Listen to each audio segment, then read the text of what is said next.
America's vital interests in space lost out to special interests in Washington, except, of course, for the senators and congressmen here. They would never do it, right, Dana? But all of that is changing. We know that. My administration is reclaiming America's heritage as the world's greatest spacefaring nation. The essence of the American character is to explore new horizons and to tame new frontiers. But our destiny beyond the Earth is not only a matter of national identity, but a matter of national security. So important for our military, so important, and people don't talk about it. When it comes to defending America, it is not enough to merely have an American presence in space. We must have American dominance in space. So important. Very importantly, I'm hereby directing the Department of Defense and Pentagon to immediately begin the process necessary to establish a Space Force as the sixth branch of the armed forces. That's a big statement. We are going to have the Air Force and we are going to have the Space Force, separate but equal. It is going to be something so important. General Dunford, if you would carry that assignment out, I would be very greatly honored also. Where's General Dunford? General?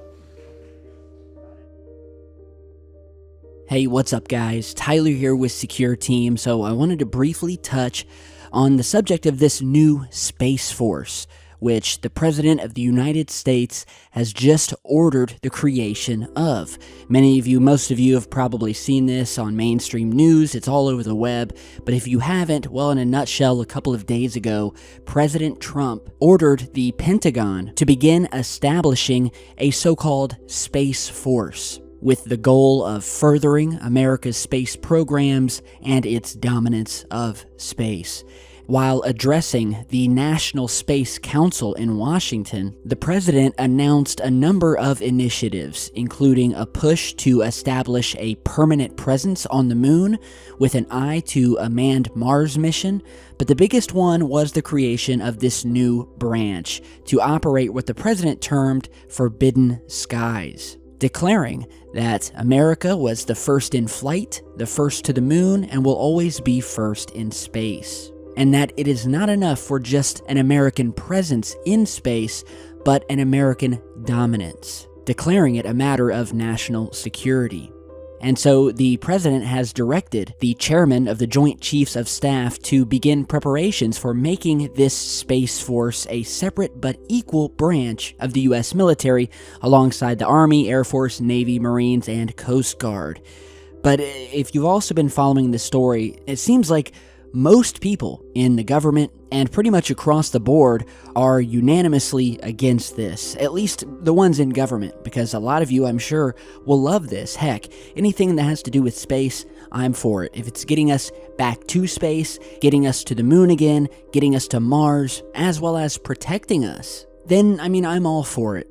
But there's a lot of critics I've been noticing in the government who are extremely against this Space Force, and it's kind of made me wonder why. Why are people on both sides of the aisle so against this? And well, my main thought is, and I've discussed this here on the channel in the past, is that there has long been, for years now, and there's proof of, a long-standing secret space program that is vastly more advanced than anything that we could imagine. And I think that a lot of these people in the government, as well as the military who are vehemently against this Space Force, well, they know this fact to be true, and they know that there has been a so-called Space Force, as you could call it, or secret space program that was created and instituted years ago and continues to be funded to this day by black budget dollars. And when you look into this, and I'll try to find the video I posted about some of these secret space programs and the theories of their existence, one of the most popular, and that I'd say we have the most evidence of, is something you may have heard of called Solar Warden. Now, according to the Solar Warden theory, And what the evidence suggests is that there is a secret fleet of spaceships that keeps a permanent presence in our solar system. Theories differ as to what the purpose is of this top-secret space fleet. Some believe that it patrols the outer reaches of space and defends us against any would-be alien attacks. Others believe that the project is being used to colonize parts of the solar system, possibly of the so-called elite. And while skeptics argue that to fund such a fleet, assuming for 1 minute that we had managed to lay our hands on the technology, it would cost billions upon billions, if not trillions of dollars. However, others argue that aside from just the black budget, there is another, even deeper, underground black budget that has been and continues to be used to fund this operation, not to mention that some of this technology used is a result of reverse-engineered alien craft. Furthermore, as I've always said, and it's not just me, many whistleblowers over the years have also stated that whatever space tech or aircraft tech that we have today is nothing compared to what we really have, and that our secret aircraft that the public do not know about are some 20, 30, 50 years more advanced than anything we have at this moment.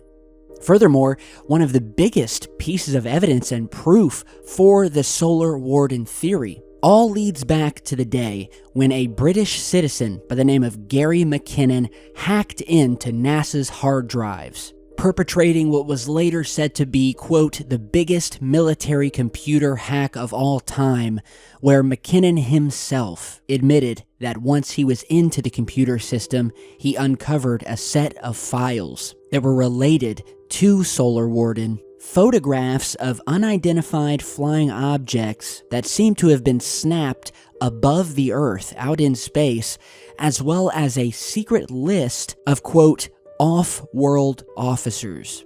Or in other words, officers not of this Earth and that are not on this Earth. Now, whether that means alien officers or whether that means human officers that are in space, it was a list. And Mr. McKinnon, since the early 2000s, has been fighting extradition to the United States, who have been attempting to get him over here so they can lock him up for what he did.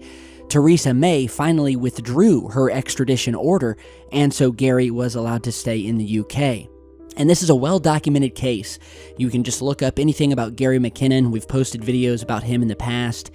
This was real. He did this. He broke into NASA's computer systems. He uncovered lists of off-world officers, photographs of UFOs taken in space, and other evidence that would indicate that these secret space programs have been in existence for years now. And so that is why I think there is so much pushback to President Trump's new Space Force, because you'll also know that just being the President of the United States, you do not have a high enough security clearance to know about certain things, specifically regarding aliens, UFOs, secret space programs. And in fact, the presidency is actually, much lower on the poll when it comes to these high security clearances. There's many more that go above his head. So it may be a matter of him simply not knowing about it, but that's just my theory. The evidence certainly shows we've been in space for a while now. And well, what do you guys think about this new Space Force? Are you for it? Are you against it? Why do you think there's so much pushback? And is there another reason, a more secretive reason, why Trump is attempting to get this Space Force set up so quickly? Does he know something that we don't? And that requires a very quick need to get this Space Force set up and running quick. Is there something out there in space that we need to be protected from? Give me your opinions down below, and stay tuned because I've got more videos in the works. Be sure to subscribe, hit that notification bell. Go and check out our merch, grab a Secureteam shirt or hoodie, look sharp, and support this search for truth. You guys stay safe, and I'll see you back in just a bit.